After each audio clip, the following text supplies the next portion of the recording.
बिस्मिल्लाहिर्रहमानिर्रहीम। Direct and indirect narration, इसकी आज पहली क्लास है। ये होता क्या है डायरेक्ट एंड इनडायरेक्ट? अगर आप किसी की बात उसी के अल्फाज में बयान कर दें तो उसे कहते हैं डायरेक्ट।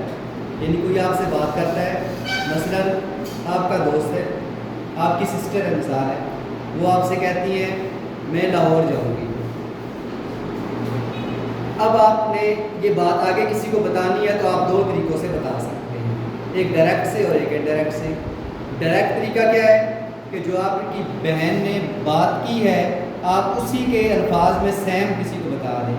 मसलन आप किसी को बताएं, अपनी फ्रेंड को कहें जी मेरी सिस्टर कह रही थी मैं लाहौर जाऊंगी, उसने यही कहा था ना मैं लाहौर जाऊंगी, तो आपने भी उसी की बात उसी के अल्फाज में दोहरा दी, तो ये होता है डायरेक्ट। इसमें अमूमन कामाज, इन्वर्टेड कामाज लगे होते हैं। और इनडायरेक्ट होता है कि उसकी बात को फिर आप अपने अल्फाज में बयान कर दें, बात वही होगी। इस सूरत में आप क्या कहेंगी, अपनी फ्रेंड को क्या कहेंगी, मेरी सिस्टर कह रही थी कि वो लाहौर जाएगी। मेरी सिस्टर कह रही थी कि वो लाहौर जाएगी। आमतौर पे आप जब बोलते हैं तो आप रवानी में बोलते हैं, अमूमन हम इनडायरेक्ट इस्तेमाल करते हैं। जब किसी की बात बतानी हो तो हम इनडायरेक्ट इस्तेमाल करते हैं। वो मुझे कह रही थी कि वो ये करेगी, मेरी सिस्टर कह रही थी मैं लाहौर जाऊँगी, ये डायरेक्ट है। और मेरी सिस्टर कह रही थी कि वो लाहौर जाएगी, ये इनडायरेक्ट। उसके अल्फाज को उसी के अल्फाज में बयान करना ये डायरेक्ट कहलाता है। तो मैंने एक जुमला लिखा है, आज हम इसके इनिशियल रूल्स सीखेंगे, इब्तदाई रूल्स। ये पहली क्लास है। जिस तरह एक्टिव पैसिव का तल्लुक टेंसेस से होता है, डायरेक्ट इनडायरेक्ट का तल्लुक सेंटेंसेस से होता है। सेंटेंसेस ये नहीं कि टेंसेस इसमें नहीं आते, टेंसेस आपको आने होंगे इसमें, और आपने जो सीखे हैं वो यहाँ भी काम आएंगे। टेंसेस इसमें भी आने चाहिए, लेकिन इसका बेसिक तल्लुक है सेंटेंसेस से। तो 5 जुमला जो होता है सेंटेंस, उसकी पता है कितनी किस्में हैं? 5 जुमले की 5 किस्में हैं। वो भी हम नहीं लिखेंगे, मैं बता देता हूँ। Number 1 imperative, number 1 assertive, imperative आगे आएगा। Number 1 assertive. असर्टिव होते हैं मनफी और सादा फिक्रे, मस्बत और सादा और मनफी फिक्रे। ये कौन से असर्टिव, जिसमें कौन कौन से आएंगे? मस्बत फिक्रे और मनफी फिक्रे, सारे टेंसेस में। सवालिया नहीं, वो अलग है। दूसरा इंटरोगेटिव सेंटेंस की दूसरी किस्म है इंटरोगेटिव सेंटेंसेस, जिसमें सवालिया फिक्रे आएंगे। तो नंबर 3 इम्पेरेटिव, जो डायरेक्ट इनडायरेक्ट में भी सीखे थे, उससे पहले भी सीखे। नंबर 4 ये मैं आपको लिखवा दूँगा, इसके बाद अभी नहीं लिखे, ठीक है? ये 5 आपको इसमें लिखवा दूँगा आखिर में लेक्चर के। नंबर 4 है exclamatory sentences, exclamation, mark of exclamation. वो सीखा था पार्ट्स ऑफ स्पीच में भी, जज्बात का इज़हार के लिए। चौथे वो सेंटेंस होते हैं। 5वें होते हैं ऑप्टेटिव, दुआ या ख्वाहिश का इज़हार। काश में बादशाह होता, काश मुझे ये मिल जाए, अल्लाह करे तुम ठीक हो जाओ। ये दुआ भी और ख्वाहिश, ये ऑप्टेटिव है। तो 5 किस्म के जुमले हैं। इन हर के अपने अपने अलग रूल हैं। हर जुमले के अपने अलग रूल हैं, 5 के। जो अभी आपको रूल सिखाए जा रहे हैं ये सारों के लिए, इसलिए अब किसी जुमले के लिए लिखा। ये जो रूल है ना, ये 3, 1 2 3 और ये 2, 3 इसके और 2 इसके, ये कितने रूल हैं? 5 बेसिक ये रूल है। 5 बेसिक रूल ये हैं, आपने ये याद कर लिए, आपको आगे बेसिकली याद भी इस तरह नहीं करना कि रटा लगाना, याद करना यानी समझ लिया आपने। और ये समझेंगे हम सही तरह तब जब हम जुमले बनाएंगे। अभी हो सकता है आपको जब मैं समझाऊंगा उस तरह समझ ना आए, क्योंकि आपने जुमले नहीं सीखे जुमले बनाना। तो कोशिश करता हूँ कि कुछ ना कुछ समझ आ जाए। जुमला एक देखिए, मैंने लिखा है you said to me I am using her pen. आपने मुझसे कहा कि मैं उसका पेन इस्तेमाल कर रहा हूँ। ये जुमला है डायरेक्ट। डायरेक्ट जुमले की निशानी है कि इन्वर्टेड कामास के अंदर लिखा होता है। उसकी बात उसी के अल्फाज में करनी हो तो उसे कामा में लिखते हैं, चाहे उर्दू में हो या इंग्लिश में हो। ये कामा में लिखा इसका मतलब है डायरेक्ट। इस जुमले के दो हिस्से हैं, ये बात आपने अब याद रखनी है, क्योंकि वो नीचे जो रूल लिखे हुए हैं ना उसमें सारी चीज़ यही है, रिपोर्टेड स्पीच, रिपोर्टिंग स्पीच। तो आपने याद रख लेना है, जिसमें बताया जा रहा है कि कौन किससे बात कर रहा है, ये होगी रिपोर्टिंग स्पीच। थोड़ी सी ये मिक्स हो जाता है, इसलिए याद रखना है कौन सी रिपोर्टिंग। आइए जिसे आप समझ लें कि बयान करने वाली स्पीच, और जिस पे बात बयान की जा रही है वो है रिपोर्टेड स्पीच, यानी बात बयान की हुई स्पीच। इससे आप याद रख लेंगे कि जिसमें बात बताई जा रही है रिपोर्टिंग हो रही है, और जो बात बता दी वो रिपोर्ट हो गई, बात वो रिपोर्टेड हो गई। Reporting speech, reported speech. तो ये अगर मिक्स हो गए तो ख़राब हो जाएगा काम। तो रूल्स ही यही है सारे, ठीक है। इसमें आपको पता है ये जो बात बयान की जा रही है उसमें दो होते हैं, एक सब्जेक्ट होता है और ऑब्जेक्ट होता है। जो बात बयान कर रहा है बंदा यू, वो कौन है, सब्जेक्ट या ऑब्जेक्ट? सब्जेक्ट।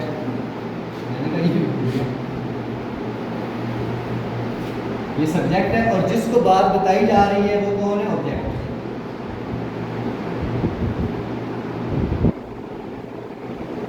इधर से आपने सब्जेक्ट ऑब्जेक्ट याद रखने हैं, उधर पर्सन याद रखने हैं। पर्सन आपको याद है ना, फर्स्ट पर्सन कौन कौन सा है, आई हुई, और सेकंड यू, और थर्ड ही, शी, इट, दे, और बाकी सारे फर्स्ट सिंगुलर या प्लूरल सारे क्या हैं, थर्ड पर्सन। वो आपको याद है। इसलिए अब आप यहाँ पे देखेंगे कि जब आपने ये रूल लिखे हुए हैं डायरेक्ट को इनडायरेक्ट बनाना, जब इसको इनडायरेक्ट बनाएंगे रिपोर्टेड स्पीच का फर्स्ट पर्सन रिपोर्टिंग स्पीच के सब्जेक्ट के मुताबिक तब्दील हो जाएगा। इसी को अगर आप मद्देनज़र रखें तो जब हम नीचे ये वाला हिस्सा नहीं अभी हम कर रहे, वो तो जब सेंटेंसेस आएंगे ना तब करेंगे। इसको मिसाल है, जब इनडायरेक्ट बनाएंगे तो रिपोर्टेड स्पीच का फर्स्ट पर्सन, ये रिपोर्टेड स्पीच है ये वाली, इसमें फर्स्ट पर्सन है इस जुमले में ये जो फर्स्ट पर्सन है वो अगर ये रिपोर्टिंग स्पीच के सब्जेक्ट के मुताबिक तब्दील हो जाएगा। इधर का सब्जेक्ट क्या है, यानी आप जब ये हल होगा तो नीचे आई चेंज होकर क्या बन जाएगा, यू। फर्स्ट पर्सन सब्जेक्ट के मुताबिक चेंज हो गया। जब इसे हल करेंगे तो अब आई नहीं रहेगा, यू हो जाएगा। उसके बाद रिपोर्टिंग स्पीच का सेकंड पर्सन रिपोर्टिंग स्पीच के ऑब्जेक्ट के मुताबिक तब्दील होगा। अगर सेकंड पर्सन हो जैसा कि इसमें नहीं है, यू या योर नहीं है ना, इसमें नहीं, उधर है, उधर आपने देखना इसमें आई है और आ रहा है, लेकिन यू या योर नहीं है। अगर यू होता सेकंड पर्सन तो किसके मुताबिक तब्दील होगा, रिपोर्टिंग स्पीच के, यानी अगर यहाँ यू होता वो चेंज होके मी हो जाता। ठीक हो गया, बात समझ आ गई। दूसरी और तीसरी बात है रिपोर्टेड स्पीच का थर्ड पर्सन तब्दील नहीं होता। ये तो बहुत आसान हो गया, थर्ड पर्सन तब्दील नहीं होता, यानी जो थर्ड पर्सन होगा वो वही रहेगा। ही है तो ही रहेगा, शी है तो शी रहेगा, हिज है तो हिज रहेगा, हर है तो हर रहेगा, किसी का नाम है तो वही रहेगा। जैसे इसमें है ना हर पेन, तो ये तो आई तो यू में चेंज हो जाएगा, लेकिन ये चलेगा। अब ये क्या तब्दीली है, वो बात की बात है, अभी हम तो सीख नहीं रहे जुमला बनाना, ये सीख रहे हैं पर्सन की तब्दीली। आई यू के मुताबिक चेंज हो गया, हर पेन ही रहेगा, क्योंकि रूल में था कि थर्ड पर्सन चेंज नहीं होता। अगर यू होता तो वो चेंज हो जाता, थर्ड पर्सन चेंज नहीं होता। तो ये पूरा रूल, तीनों रूल याद रखने के लिए आप एक लफ्ज़ याद कर लें, और वो लफ्ज़ क्या है, सन। आसान है याद करना, बेटे वाला सन, SON सन, बेटा। याद कर लें इसको, कभी भूल जाए भाई ये सर ने क्या बताया था, फर्स्ट पर्सन सेकंड के मुताबिक और थर्ड के मुताबिक क्या था। तो लफ्ज़ सन याद रख लें। सन में 3 लफ्ज़ हैं, 1 2 3। पहला एस है, यानी फर्स्ट पर्सन सब्जेक्ट के मुताबिक तब्दील होता है। सेकंड पर्सन ऑब्जेक्ट के मुताबिक तब्दील होता है। Third person not change, SON subject object not change. 1 2 3 का मतलब फर्स्ट पर्सन सेकंड थर्ड, तो फर्स्ट S सेकंड है वो थर्ड है। पहला पर्सन सब्जेक्ट के मुताबिक, सेकंड ऑब्जेक्ट के मुताबिक, और थर्ड पर्सन नो चेंज। लफ्ज़ को याद कर लिया। जब आप इनके जुमले बनाएंगे तो फिर आपको मज़ीद समझ आ जाएगी, अभी भी आपको इंशाल्लाह काफ़ी हद तक आ गई होगी। अब दूसरी मेन तब्दीली सारों में होती है वो ज़माने की तब्दीली। ये ज़माना आपको कहीं जाने नहीं देगा। ज़माना यानी टेंस, ज़माने की तब्दीली यानी टेंसेस की तब्दीली। यहाँ भी फिर आपके टेंस आ जाएंगे, खसूसन जो सबसे पहले टेंस है ना, सबसे पहला सेंटेंस जुमले की जो 5 किस्में बताइए, जो सबसे पहला असर्टिव और सेकंड इंटरोगेटिव, इसमें ज़्यादातर टेंसेस ही आते हैं। सादा फ़िक्रे और मनफी फ़िक्रे सारे टेंसेस के मुतालिक होंगे। अब वो प्रेजेंट इंडेफिनिट है, पास्ट इंडेफिनिट है, या फ्यूचर कंटिन्यूज है, पास्ट परफेक्ट है, प्रेजेंट परफेक्ट है, वो सारे आएंगे। फिर आपको याद करने पड़ेंगे ये कौन सा है, उनकी क्या तब्दीली है लिखा हुआ है। वो तब्दीली हम क्या है वो बात में कि ये तब्दीली होगी कैसे। ये है रिपोर्टिंग स्पीच का ज़माना, प्रेजेंट या फ्यूचर हो, ज़माना पहले देखना कौन सा है किसका, रिपोर्टिंग स्पीच का। इसका ज़माना देख के उसका ज़माना बताना है। अहम चीज़ ये है, याद रखने वाली बात है।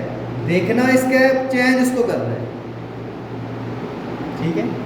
इसका ज़माना अगर प्रेजेंट या फ्यूचर हो तो रिपोर्टेड स्पीच का ज़माना तब्दील नहीं होता।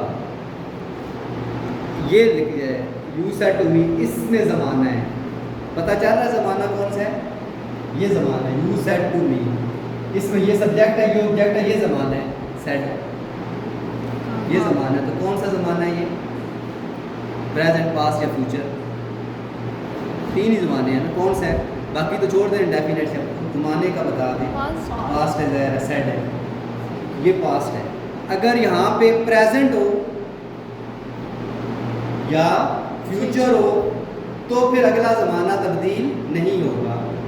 प्रेजेंट कैसे हो सकता है, से, ज़्यादातर यही आते हैं, से आएगा, या सेज, शी सेज, या फ्यूचर हो तो विल से या शैल से, और पास्ट हो तो सेड, यही कुछ आता है। ज़्यादातर तो से ही सेड ही आते हैं, से, सेड और विल सेड।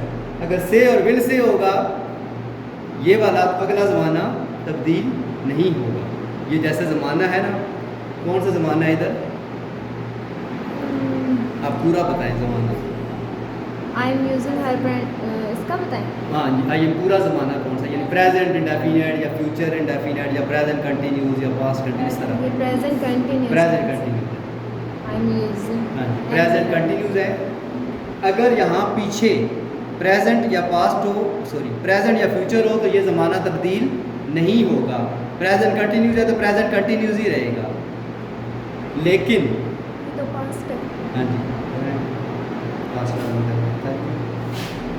रिपोर्टिंग स्पीच का ज़माना पास्ट हो तो रिपोर्टेड स्पीच का ज़माना तब्दील होता है। अब ये आ गया तो आसान है, आसान हो गया, ज़माना तब्दील नहीं होगा, ठीक हो गया जी, आसान हो गया काम। जो ज़माना है वही रहेगा। अब ज़माना तब्दील होगा, जैसा कि आपने बताया ये पास्ट है, जब ये पास्ट होगा तो ये ज़माना तब्दील होगा। I am using her pen, ये ज़माना है। प्रेजेंट कंटिन्यूस, ये चेंज हो जाएगा। अब ये चेंज किस तरह होगा, अब फिर एक लंबी लिस्ट आएगी, क्योंकि आज हम नहीं करेंगे, आज के लिए इतना ही काफ़ी है कि अगर वो प्रेजेंट या फ्यूचर हो तो ज़माना तब्दील नहीं होगा, और जब ज़माना तब्दील ना हुआ तो बहुत आसान हो गया ना।